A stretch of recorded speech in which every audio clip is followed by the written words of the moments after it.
Assalamualaikum warahmatullahi wabarakatuh. Nama saya Kausar Zaldi, saya ada di kelas 12A. Saya finalis dari ISPO 2021. Saat saya melakukan proyek, hal yang saya rasakan adalah rintangan, di mana saya harus mencari sumber-sumber terpercaya dan menyusun semua sumber-sumber dan ide saya menjadi sempurna.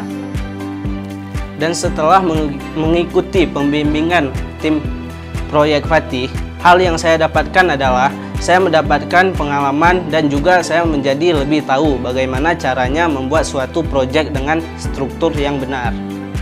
Pesan saya kepada teman-teman yang sedang mengikuti STEM Expo adalah tetap semangat dan berjuang untuk membuat proyek masing-masing. Dan guru pendamping juga selalu siap untuk membantu kalian jika kalian mengalami kesulitan.